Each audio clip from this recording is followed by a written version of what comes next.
नमस्कार और सुप्रभात। देखो, ये अभी तक का मेरा सबसे टफेस्ट वीडियो है और थोड़ा लंबा हो सकता है क्योंकि मुझे भी नहीं मालूम। It is very tough thing to answer. मुश्किल है बहुत। आ, बुरा लगता है, एक्चुअली बुरा लगता है। मैंने बहुत सारे ऐसे दोस्तों को जानता हूँ जो इस बार लिस्ट में थे, इस बार लिस्ट में है, 300-400 रैंक है, बट उनका प्री नहीं हुआ है।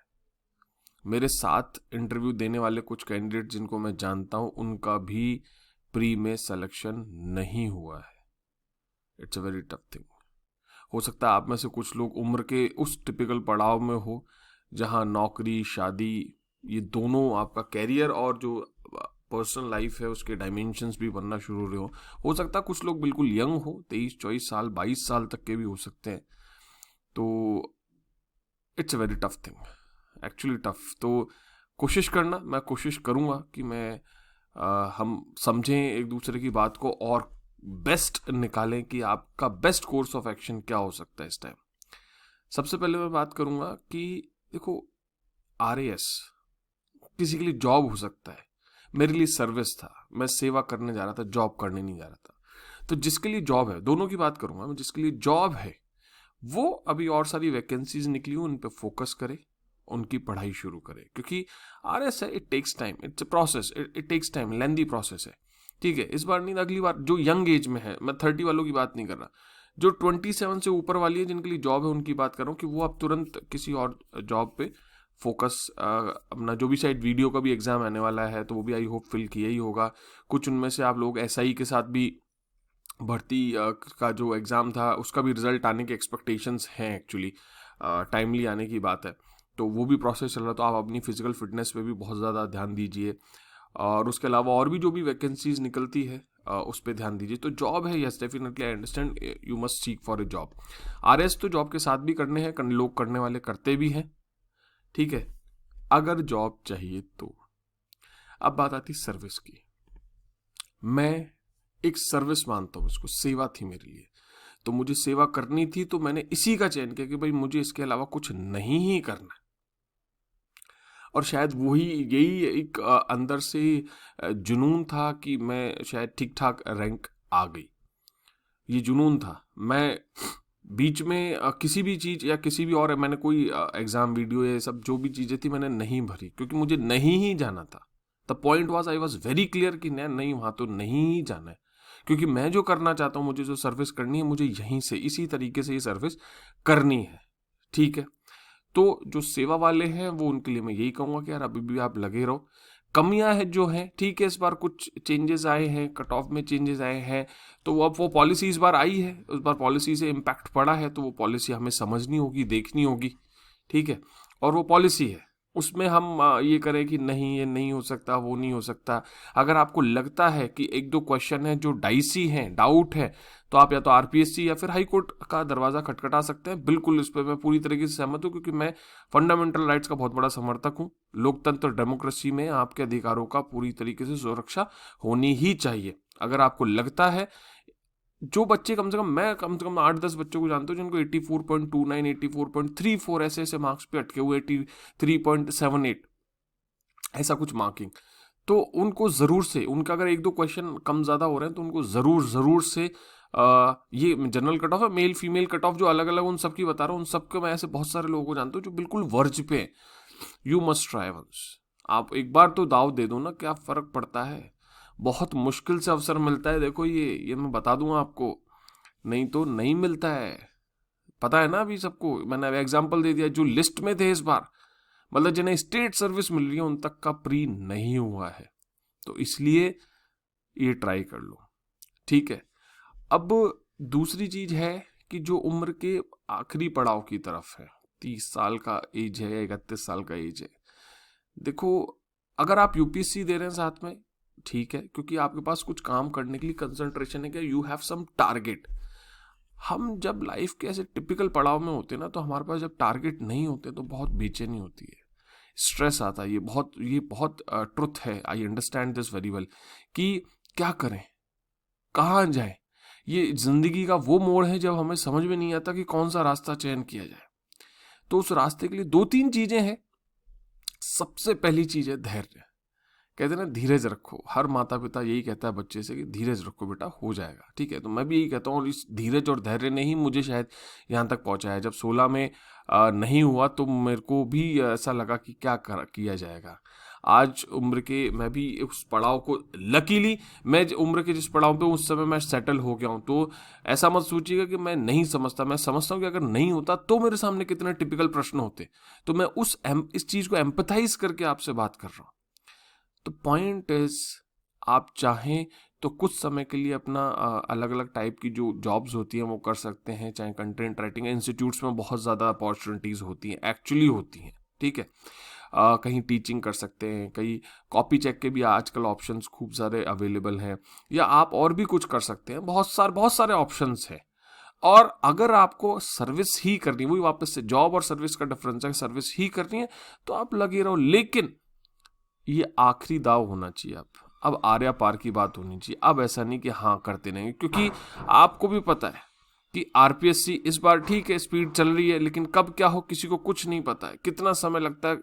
इसलिए जीवन का जो दूसरा प्रश्न है विवाह से संबंधित, वो वाला, उस पर भी आप विचार कर सकते हो, क्योंकि हर चीज का एक पर्टिकुलर समय होता है, ठीक है। उस समय के अकॉर्डिंग चलना जरूरी है। बहुत ज़्यादा लेट हो जाओगे तो फिर उस हर चीज़ का अपना एक सुख है, हर चीज़ का अपना एक उम्र के पड़ाव पे एक सुख होता है, ठीक है। तो उसको समझना, उसको महसूस करना भी बहुत ज़्यादा ज़रूरी है, ठीक है। ये चीज़ क्लियर है। तो मेरे ख्याल से आप अपने विकल्पों के बारे में सोच सकते हैं। सर्विस करनी है तो लगे रहो, और आरएस के लिए तो 40 साल तक की उम्र है। मुक्ता मैम फर्स्ट रैंक लेके आए हैं, इस उम्र पे लेके आए, उनके बच्चे भी, और बहुत सारे लोगों को मैं जानता हूँ। एक गरिमा शर्मा मैम है जिनका वीडियो अपने चैनल पे डला भी हुआ है, उनकी एज, उनकी बच्ची 20 साल, तो वो इतनी इस एज पे जाके भी लड़ रहे हैं लोग हिम्मत से। तो कोई भी कभी भी कर सकता है भाई, ऐसा तो सोचना ही नहीं कि अब नहीं होगा, ऐसा तो बिल्कुल नहीं सोचना अब नहीं होगा, 100% होगा, और कोई आपको रोक नहीं सकता अगर आप हिम्मत के साथ ये काम कर रहे हैं, ध्यान रखिएगा। लेकिन यही है कि किस समय कौन सा निर्णय लेना, किस समय क्या बात करनी है, या किस समय किस तरीके से आगे बढ़ना है, ये हमें समझना बहुत ज्यादा जरूरी है, ध्यान रखिएगा, ठीक है। इसके साथ साथ कुछ चीजें हैं कि आप ये भी फोकस कीजिए कि अब जो अटेम्प्ट आए उसमें आप बिल्कुल फर्स्ट रैंक ही लेके आओ। और वो कब होगा, जब आप यहाँ इतना, इस टाइम का इतना बढ़िया उपयोग, ये दोनों के लिए बता रहा हूँ, जॉब और सर्विस वाले दोनों के लिए, क्योंकि ये सिलेक्शन के लिए है कि भाई इतना बढ़िया आपकी मजबूती होनी चाहिए, समझ रहे हो, कि आए और सटाक से आंसर हो विद क्वालिटी। जैसे अभी जितने बच्चे, उन सबके सामने क्या चैलेंज है। मैंने बहुत सारे बच्चों के मैसेज आते हैं मेरे पास कि सर एनरिच कैसे करें, तो मैं यही कहता हूँ कि अभी एनरिच करने का भी टाइम नहीं है आपके पास। अभी पहले 1-1.5 महीना तो आप वापस से एक सिंगल रीड करो अपने सिलेबस का, उसको स्ट्रांग करो। एनरिच तो आप अगले बाद में के महीने करते हो, शुरू में एनरिच नहीं किया जाता है। आइसिंग ऑन द केक की कहावत है कि केक बनने के बाद उसके ऊपर आइसिंग की जाती है। आइसिंग के ऊपर केक बनाने से पहले ध्यान दोगे ना तो केक अच्छा नहीं बनेगा, ही ध्यान रखना। और केक अच्छा नहीं बना तो चाहे कितनी ही आइसिंग कर लो, स्वादिष्ट तो पूरा सिस्टम नहीं ही होगा, ठीक है। ये चीज समझ में आ रही है। तो आप लोग के पास एक बहुत बड़ी अपॉर्चुनिटी है कि आप अभी से डेडिकेटेडली उस काम में लगे हुए हो। जो भी आपके पास रिसोर्सेस है, वो कहावत है ना, रट्टा मार लो, तो अभी उनका तो रट्टा मारो, क्योंकि भाई रोटी बनानी है, चाहे कुछ भी बनानी है, तो आटे को पीसना तो पड़ेगा ना। तो ये आटे पीसने वाली प्रोसेस है कि आपने इकट्ठा कर लिया, आटा मार लिया, फिर उसके बाद उसमें रोटी बनाओ, पराठा बनाओ, पूड़ी बनाओ, वो जो आपका चॉइस है वो बनाओगे आप। और उसके गुलगुले 50 चीजें होती हैं, वो आटा इकट्ठा, गेहूं इकट्ठा करना तो जरूरी है ना। तो अभी ये जो कंटेंट इकट्ठा करने की बात है कि पूरा कंटेंट इकट्ठा करो, उसको पढ़ना शुरू करो, उसको रटो, उसको क्लियर करो कि हाँ एक एक चीज है मक्ड अप है, एक एक लाइन मक्ड अप है। फिर बाद में जब टाइम आए एनरिच करने का, तो उसके लिए क्या करते जाओ, अभी से एक छोटी सी कॉपी बनाओ, ठीक है, जिसमें आप पॉइंट नोट करते जा रहे हो कि हाँ भाई पल्लवन आया तो ये वाली लाइन लिख दूंगा, ऐसे आया तो ये वाली लाइन लिख दूंगा, पबेड में ये केस आया, ये क्वेश्चन आया तो मैं ये वाली लाइन लिख दूंगा, पॉलिटी में अगर ये चीज आई तो मैं ये वाला केस लिख दूंगा। इसकी एक सेपरेट कॉपी जो है वो बनाई जाती है, मैंने बनाई थी, ठीक है। लकीली 16 के टाइम की मेरे को हेल्प मिल गई, तो 18 में मेरे को एनरिच करना बहुत आसान हो गया, ध्यान रखना, ठीक है। समझ रहे हो इस बात को। ये बात क्लियर है? तो ये काम अभी से आपको करना है, नहीं करोगे तो वापस यही जो अभी इन लोगों के बहुत सारे लोगों का हाल है कि सर निच कैसे करें, तुम्हारा भी हाल होगा। तो क्यों करना ये? जब ईश्वर ने, मैं तो इसको कहता हूं मौका, तुम में कोई ना कोई कमी थी, बड़ी कमी थी जो तुम अटक गए, तो उसको भुनाओ। भुनाने का मतलब उसको इतना मजबूत तैयार कर लो कि अगली बार किसी भी स्टेज में कभी भी नहीं रोके, और वो एक कॉन्फिडेंस आ ही जाता है कि हाँ मैं, मेरा हो जाएगा, कर लेंगे।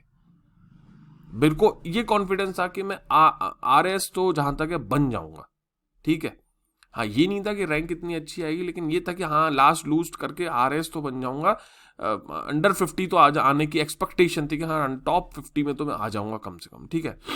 और कल मेरी साथ में एक मित्र थी जो मेरे को स्प्रिंग बोर्ड में पढ़ती थी, उसने यही कहा कि मैं आप लोगों को, उसने ये कहा कि जिस जुनून से मैं पढ़ता था, जो जुनून था मुझ में, मैं उससे थोड़ा कम बताता हूँ आप लोगों को। तो कहती कि और ज्यादा बताओ, आपका जुनून हमने देखा है कि आपको कुछ इधर उधर दिखाई नहीं देता था। तो मैं तुमसे भी यही कहता हूँ, कुछ इधर उधर नहीं देखना है, लगे रहो, काम हो जाएगा, विश्वास रखना, ये मैं तुम्हें श्योरिटी देता हूँ। लेकिन पेशेंस, धीरज, और ईश्वर, ही ईश्वरवादी हो आप लोगों में से तो पूजा करो, ईश्वर नहीं करो, नहीं तो माता पिता हैं घर में, उनका सम्मान करो, संभव हो सके उनके साथ प्रेम करो। विनम्र होना बहुत ज्यादा जरूरी है, ठीक है। जीवन में जितनी विनम्रता रखोगे उतना आपको प्रेम और सौहार्द मिलेगा, हार्मनी मिलेगी, ध्यान रखना, और ये जरूरी होता है। नहीं तो आप इलॉजिकल चीजों के प्रॉब्लम्स में फंसे होते हो और वो आपको वीक करते हैं, कमजोर करते हैं, ठीक है। तो वापस से कहता हूं, धैर्य धारण करो, साहस से श्री प्रतिवस्ती। जय हिंद, जय भारत।